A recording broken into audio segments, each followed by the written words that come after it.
Hijo y del Espíritu Santo. Amén.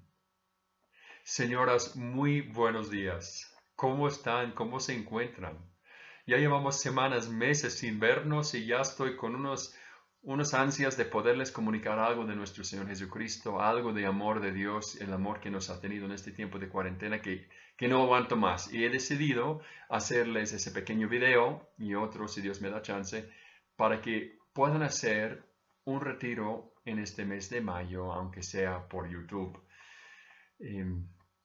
Y hoy me gustaría hablarles del tema de la Virgen María. Estamos en el mes de mayo, un mes comúnmente dedicado a la Virgen María.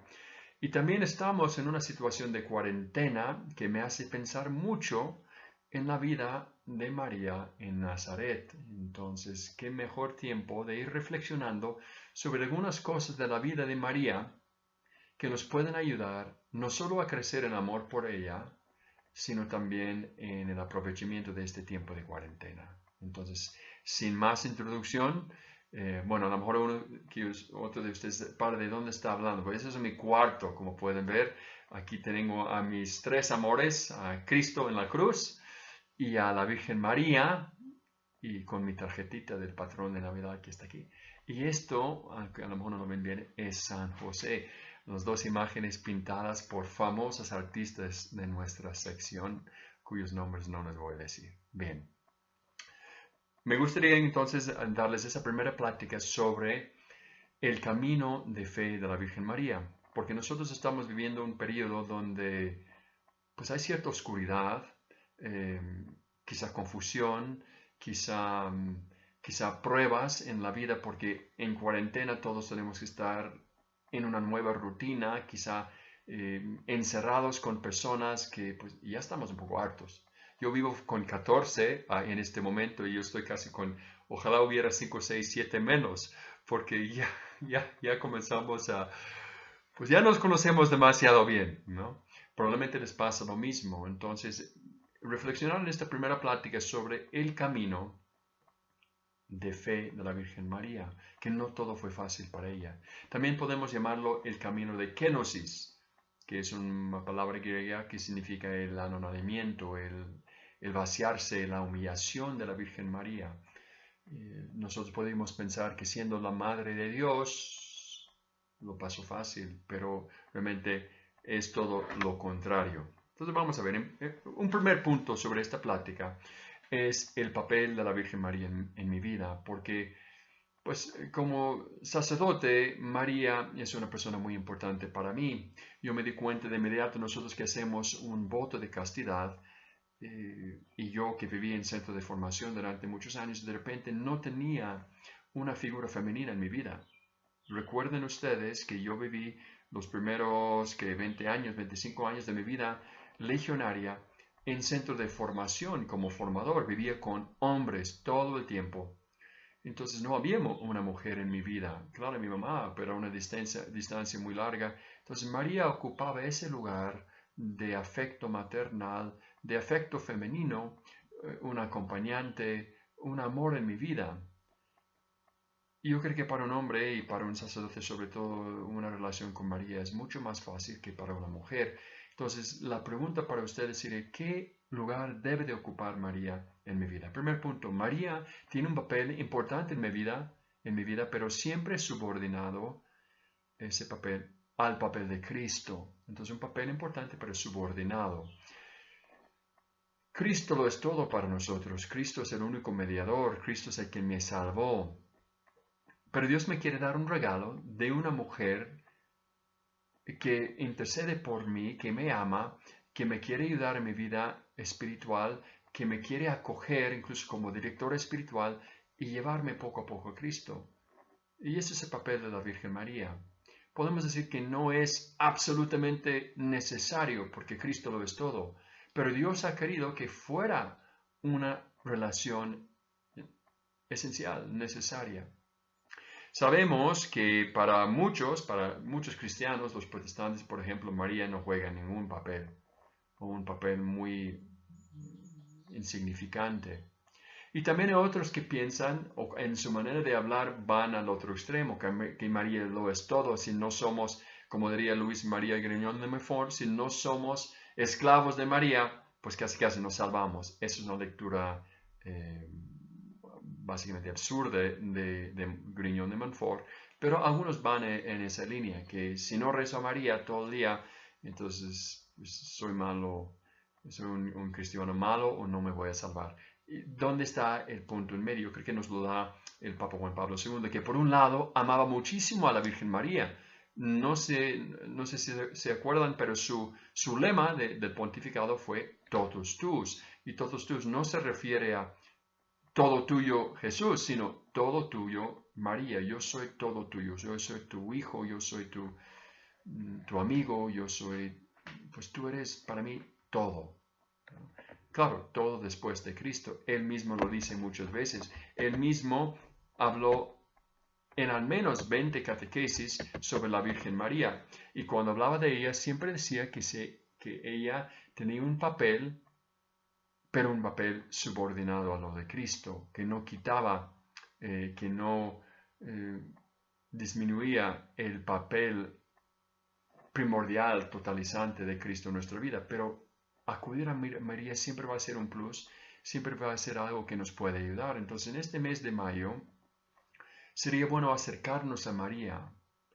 María siempre nos va a llevar a Cristo. Cualquier oración que hacemos a María no es una oración, vamos a decir, para María. Ella manda esa oración a Cristo siempre.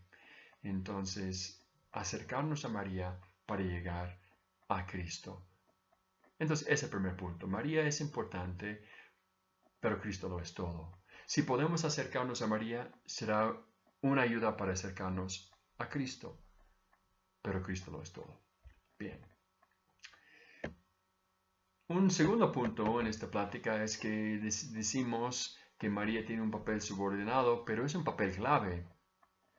Porque si nosotros reflexionamos en el Evangelio, hay 3 momentos claves en el misterio de la salvación. 3 momentos que son como los puntos fundamentales en el misterio de salvación de nuestro Señor Jesucristo, que es la encarnación, que significa Dios que se hace hombre, que sin este elemento pues no hay salvación. El segundo momento es el misterio pascual, que incluye la pasión, la muerte y la resurrección de Cristo. Se ve como un todo ese evento. Y ahí, pues en el misterio pascual, Cristo no solo es hombre, sino efectúa nuestra redención. Y el último momento clave de la salvación es Pentecostés, cuando el Espíritu Santo actualiza la redención en la iglesia. Pentecostés es una manera de aplicar la gracia de la pasión de Cristo al ser humano en concreto. En el momento de Pentecostés en la iglesia y en el momento de bautismo en cada creyente. Pues en esos 3 momentos, la encarnación, el misterio pascual y Pentecostés, María es el único ser humano que estuvo presente en esos 3 momentos. En la encarnación ella fue la única. En la pasión, pues ella, un par de mujeres y Juan, ni siquiera los 12 apóstoles. Y en Pentecostés, pues ya se abre a muchas más personas. Pero María, entonces, si está presente en esos 3 momentos, es porque juega un papel clave en nuestras vidas. No podemos pasar por alto a esa figura tan importante. Tercera idea, María, siendo esa figura clave con un papel subordinado pero importante en nuestras vidas, ¿qué es lo que nos puede enseñar? Entonces, ¿qué es lo que podemos aprender de la Virgen para ser mejores personas, para ser mejores cristianos, amar más a Cristo? Y por eso creo que María es modelo sobre todo de la fe. Cuando nos comparamos con la Virgen María, pues obviamente no llegamos ni de cerca ni de lejos, porque por los dones que ella ha recibido en su vida. Ella nació sin pecado. Dios la preservó de todo pecado, pero nosotros no. Pero eso no es lo que hace a María importante, ni siquiera su maternidad de Cristo. Lo que es importante para ella, para su santidad, es su fe. La fe es lo más importante que hay. Y eso yo creo que es el primer punto realmente que tenemos que meditar y profundizar no es la emoción que tengo cuando rezo. No es la experiencia que yo he tenido experiencias fuertes y de mucha emoción y de mucha luz. Eso no es tan importante. O no es, por ejemplo, alguien como San Francisco que recibió revelaciones y fuertes inspiraciones y visiones de Dios. Eso no es importante. Lo importante en esta vida, lo que caracteriza la santidad en esta vida, no es el don que he recibido, sino la fe con la cual vivo. La fe y el amor, esa combinación fe-amor, porque una fe sin obras, una fe sin amor es una fe muerta. Entonces, María como modelo de fe. ¿Por qué es María tan grande? ¿Porque era madre de Dios? No. ¿Porque nació sin pecado? No. ¿Porque fue por la asunción al cielo en cuerpo y alma? No. La razón por la cual María fue grande es por su fe. Y en esto la podemos imitar. No la podemos imitar en sus dones, pero sí en su fe. Y es lo que Dios pide para nosotros. ¿Qué es la fe? La fe, recordamos que la fe es una adhesión personal del hombre a Dios que se revela. Entonces, la fe es creer en lo que Dios ha revelado y creer en Dios. Es simultáneamente las dos cosas. La fe es tener esa confianza en Dios que lo que me ha revelado es verdad. Y es también apoyarme en Él con toda mi vida. Dios es mi vida. Crear entonces tiene esa doble referencia. Creer a Dios, a la persona, y creer a lo que Dios, en lo que Dios nos revela, en la verdad. Entonces la fe es lo más importante en mi vida. Mi confianza en Dios, la relación de fe que tengo en Dios, la fe que tengo en su amor, en su actuación en mi vida, en ver la mano de Dios en todos los eventos de mi vida. Eso es sobre todo la fe. La fe quizá no es tanto creer que Dios es trino, que también es la fe, pero una fe viva es más bien la fe de que Dios me ama, siempre está obrando en mi vida, me lleva de la mano, todo lo que sucede para mi bien. Esa es la fe vivida que necesitamos lograr. Y María fue grande sobre todo por su fe. Aquí hay un dato interesante que lo dice el padre Rainero Cantalamessa en su segunda predicación de Cuaresma de este año, hace unos meses. Él hablando de la Virgen María dice resumidamente que durante muchos siglos hemos puesto demasiada atención a los dones de la Virgen María y hemos contemplado a María de tal forma que casi deja de ser humano. Es como una especie de ángel. Y al hacer esto, en vez de poder acercarnos a María, ella se hace cada vez más lejana porque es cada vez menos humana. Voy a leer lo que dice Cantalamessa. Antes del Concilio Vaticano, se pensaba que María había sido eximida no solo del pecado original, lo cual lo sabemos, ella no tuvo pecado original, y de la corrupción, que es verdad, María, su cuerpo después de la muerte fue elevado al cielo, no conoció la corrupción. Pero no solo eso, también la iglesia tendía a pensar que María había estado exenta de los dolores del parto, del cansancio, de la duda, de la tentación, de la ignorancia y también de la muerte. Estas cosas, se razonaba, son consecuencias del pecado, pero María no tenía pecado. No se daban cuenta, ellos de la iglesia, de que de este modo, en lugar de asociar a María a Jesús, se la disociaba completamente de él, que sin tener pecado quiso experimentar a favor nuestro, Cristo, todas estas cosas. O sea, Cristo sí experimentó la fatiga, el dolor, la angustia, las tentaciones y la muerte. Si María no hubiera experimentado esas cosas, es menos como Jesús y más lejana de Él y de nosotros. Entonces, en la iglesia durante muchos siglos, al ver la grandeza de María, comenzaron a pensar en María como una criatura desencarnada, idealizada, bella, perfecta, como si apenas había rozado la tierra con la punta de los pies. María, una persona angélica. Pero una María así no nos sirve de gran cosa. Ciertamente no como modelo, porque nunca podríamos ser como ella. Si María nunca conocía la duda, la tentación, la ignorancia, los dolores, las dificultades, entonces pues no nos ayuda para nada.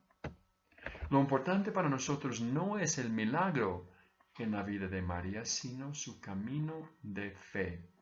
Y ahí es donde podemos aprender de ella. Su santidad no es en lo que Dios le dio, es decir, una vida de pecado, una vida sin pecado y el ser madre de Dios. Su santidad es más bien en lo que Dios le pidió, que era caminar en la oscuridad de la fe. Cuarto punto. María que vivía la fe en los momentos difíciles. Aquí quiero centrarme en el Evangelio, en una lectura de los pasajes del Evangelio donde habla de María. Pasajes que si los leímos como por primera vez y no aguados por la sana tradición, podrían parecer pasajes duros. Lo que quiero decir es, al menos en mi vida, cuando leo el Evangelio muchas veces tiendo a, ya que tengo a María tan arriba en un pedestal, cuando leo el Evangelio y veo partes donde parece que Cristo es un tantito duro con ella, pues lo reescribo en mi mente. ¿No? Rechazo ese conflicto que podría haber entre Cristo y María o ese trato que parece a veces poco filial de nuestro Señor. Y nosotros tenemos entonces esta tendencia de dar una lectura más suave al Evangelio. Pues yo con esta plática quiero ir al otro extremo. Es bueno, a lo mejor realmente lo que está buscando Cristo es una kenosis, una humillación de la Virgen María para que pudiera crecer en la fe.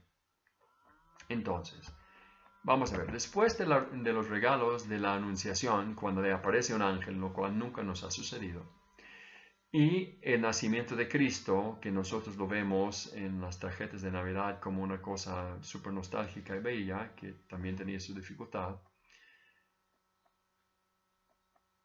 Después de esos dos momentos y todo lo que podría haber sido la gloria de ser nombrado por Dios, Madre de Dios, lo que veo en su vida es un camino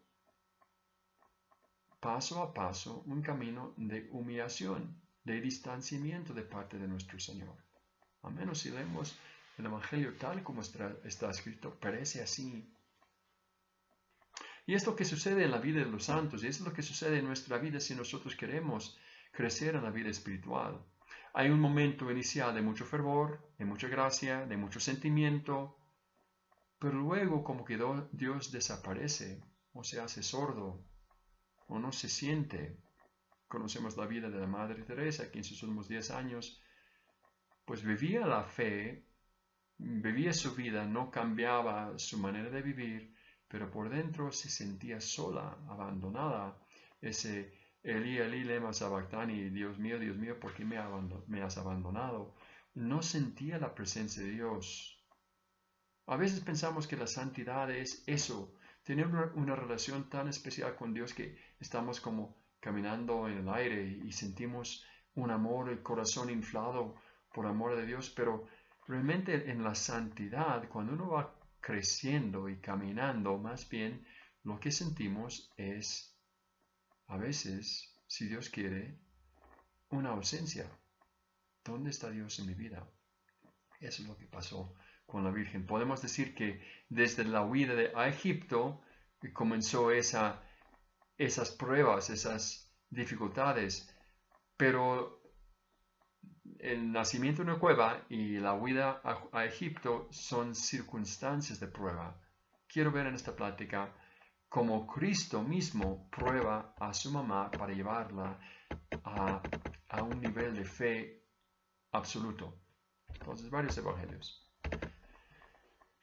El primer evangelio, si partimos del episodio de Jesús perdido en el templo, ustedes lo conocen, Lucas 2, 41.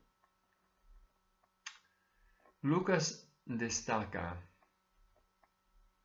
que Jesús fue encontrado después de 3 días. Aquí ya vemos una alusión al misterio pascual de la muerte y resurrección de Cristo. ¿No? Cristo después de 3 días también resucita. María lo vuelve a encontrar después de 3 días. Pero, ¿qué es lo que escuchó de nuestro Señor después de haberlo encontrado? Cristo dice a María y a José, ¿por qué me buscabais? ¿No sabíais que yo debo de estar en las cosas de mi Padre? Y nosotros, ustedes como madres, pueden entender qué sentía en el corazón María con esas palabras, porque ustedes son muy sensibles, muy finas, y ¿qué sentirían ustedes ante una respuesta así?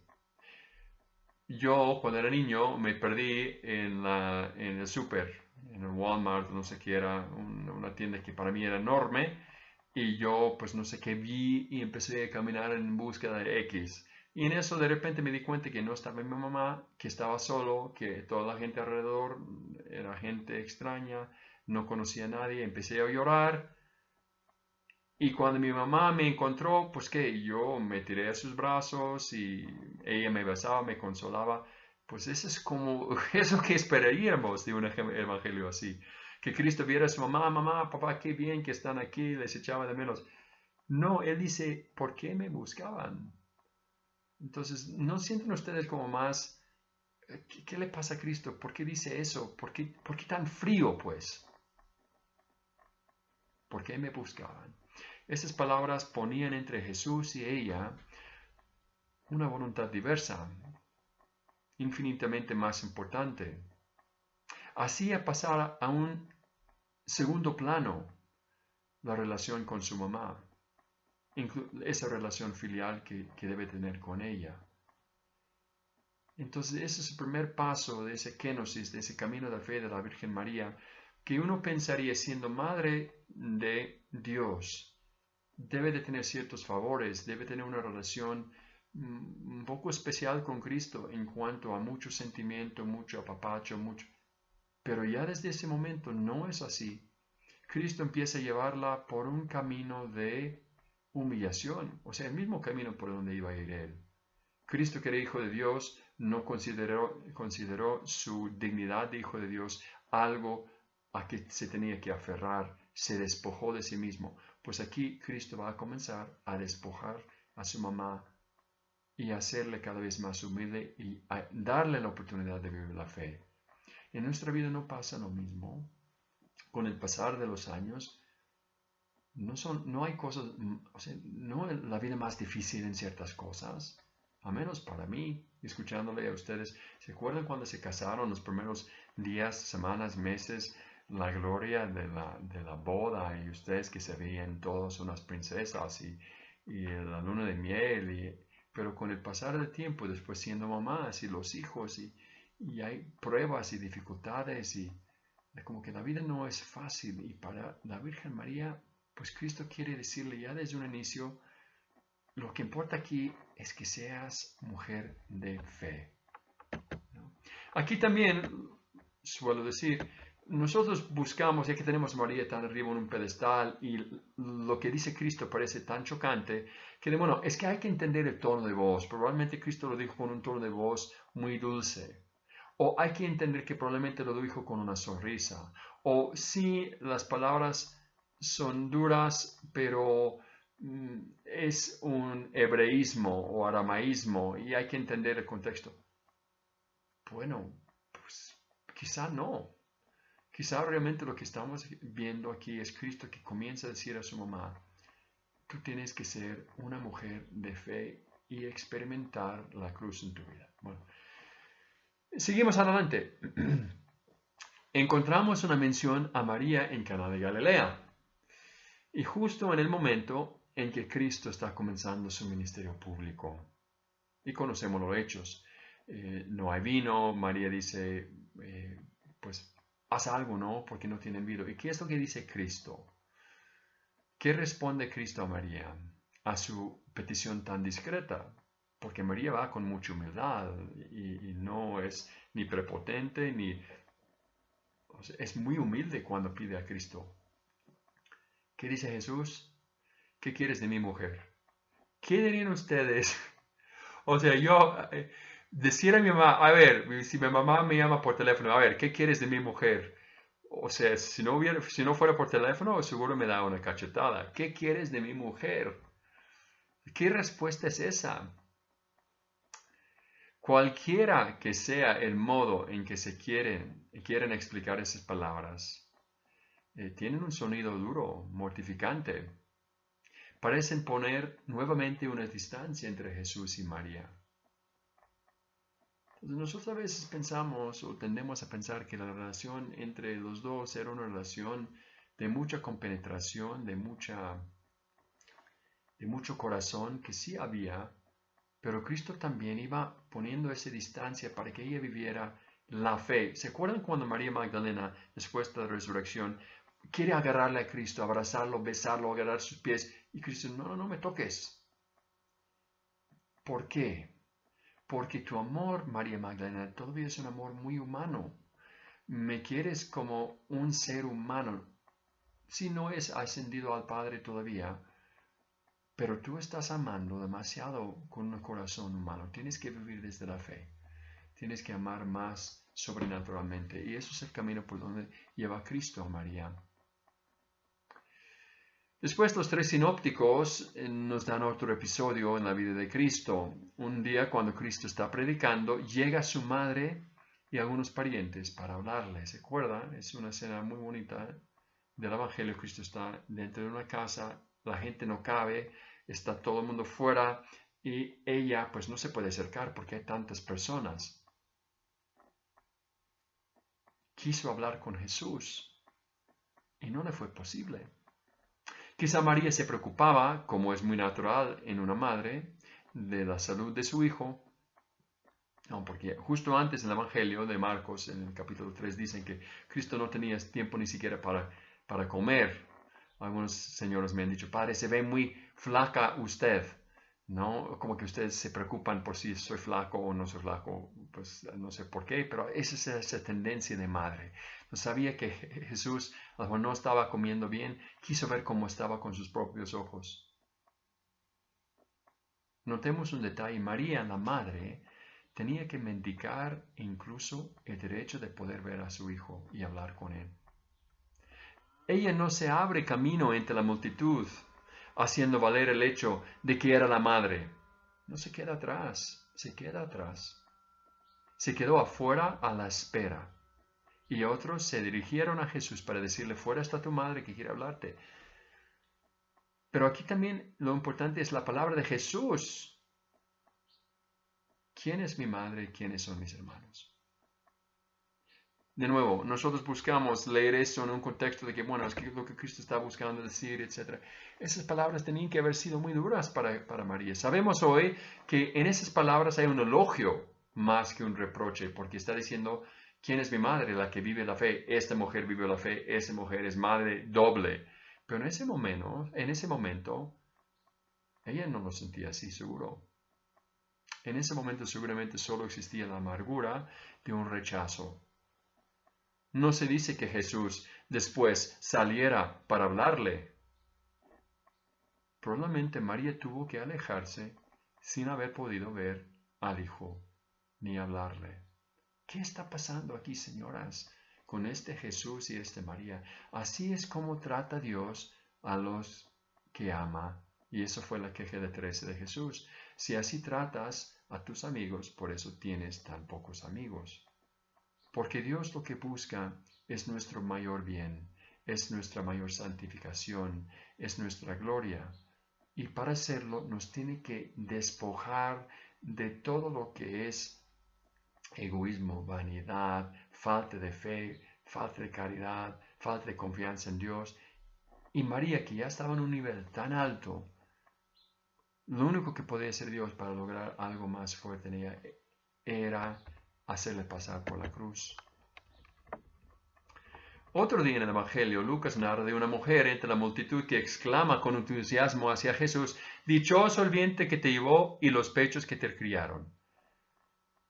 Era uno de esos cumplidos que bastan por sí solos para hacer feliz a una madre. Ustedes, cuando alguien dice: «Es que tu hijo, qué barbaridad, qué talento tiene», que ustedes como más, pues, no, se inflan.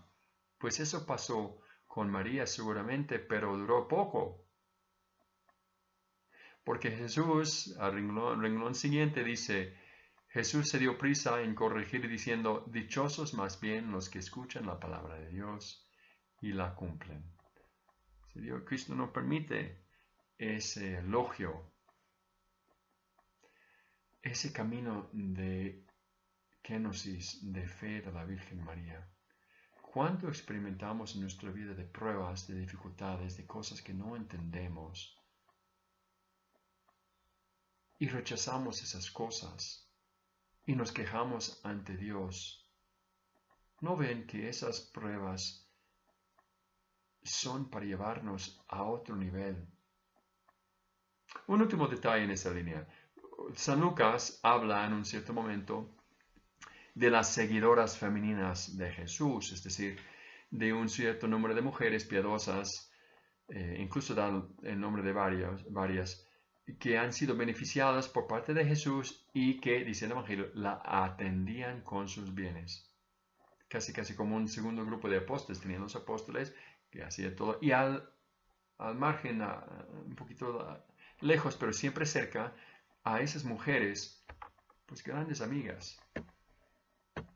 Cuando dan los nombres de esas mujeres, los evangelistas, nunca mencionan a María. Entre esas mujeres no figura la madre. Y todos sabemos cuánto desearía una madre ser ella la que cuidara estos servicios para su hijo.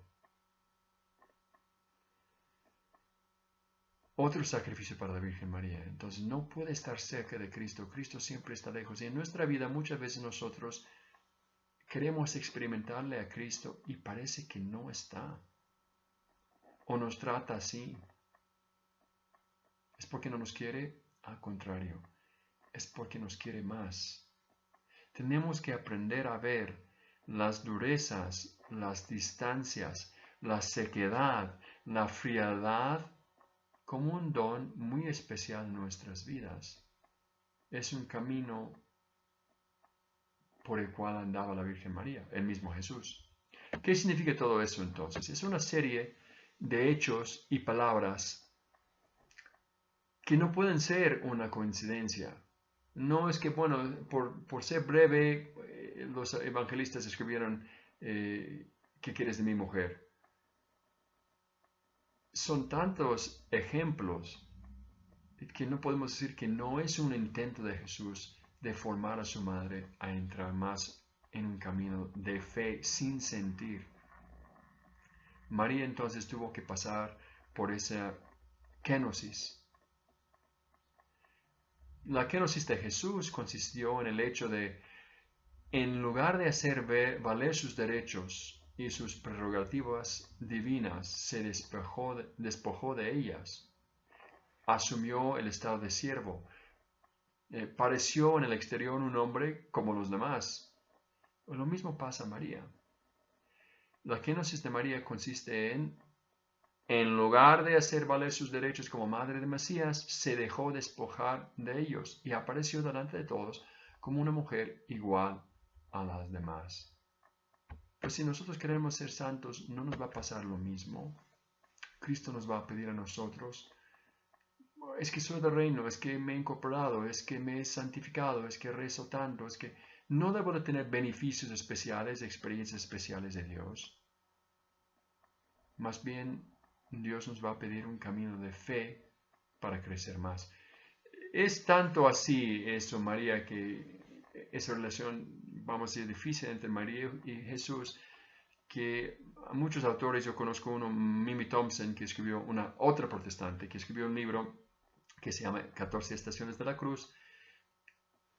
Libro muy interesante, un tantito vulgar y en inglés, gracias a Dios, para que no lo lean la mayoría de ustedes. Me gustó, pero claro, no comparto mucho de lo que dice. Son 14 estaciones del Vía Crucis de Cristo, y cada estación la escribe una figura distinta. Uno lo escribe Simón el Cireneo, otro la Verónica, otro Cristo mismo, otro la Virgen, otra el Centurión, etc. En el capítulo donde María escribe, Mimi Thompson, la autora, destaca el hecho de que María nunca entendió a Jesús. Siempre se sentía aislada, siempre se sentía al margen, siempre se sentía no incluida. Desafortunadamente está escrita de tal forma que parece que María no tuviera tanta fe. Pero yo creo que el hecho en sí, pues hay algo. María no se sentía incluida. Probablemente dijo a Cristo cuando se partió, voy contigo. No, no puedes venir conmigo. Tienes otro camino. La kenosis de María entonces consistió en el hecho de que en lugar de hacer valer sus derechos como madre del Mesías, se dejó despojar de ellos. ¿Y cómo reacciona ella? Aquí es lo importante. Porque ella no elige el camino, como nosotros tampoco. Como yo en mis pruebas que tengo y ustedes en sus pruebas, algunas que pues las pruebas del marido, otras las pruebas de, pues a lo mejor ya son viudas, a otras las pruebas de los hijos, a otros hay tantas pruebas en la vida. Nosotros no elegimos el camino, pero la reacción sí. Y eso es lo que tenemos que imitar a María. ¿Cómo reacciona ella? Ella nunca mostró la más mínima falta de fe, nunca mostró el más mínimo conflicto de voluntad, de réplica o de autojustificación. Siempre vivía el silencio, la aceptación.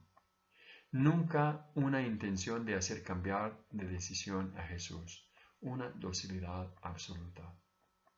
Entonces nosotros que estamos viviendo la vida, caminando, y con el pasar de los años el caminar se hace más difícil, cuesta arriba siempre, pero ya quizás estamos más cansados, podemos quejarnos ante Dios o justificarnos ante Dios o demandar cosas de Dios en este camino a veces no tan fácil, cuando lo que tenemos que hacer es vivir como María, que sufría también, pero en silencio, con total aceptación y con amor.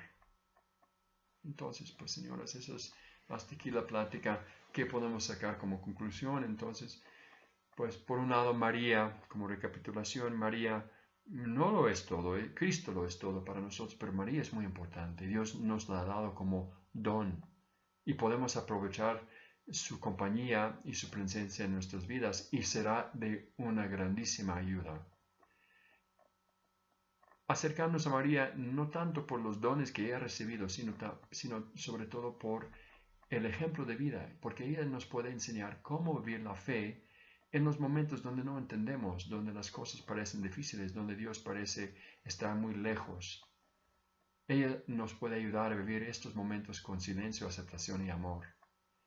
Nosotros que estamos en cuarentena, que a lo mejor estamos acompañando a familiares con dificultades también, pues ir por ese camino y por las dificultades de la vida, viendo que es un plan de Dios, no es el azar, no es un castigo, no es un problema que hay que quitar, es un plan providencial y amoroso de Dios.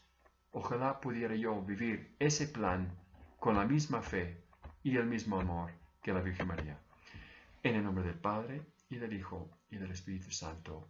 Amén.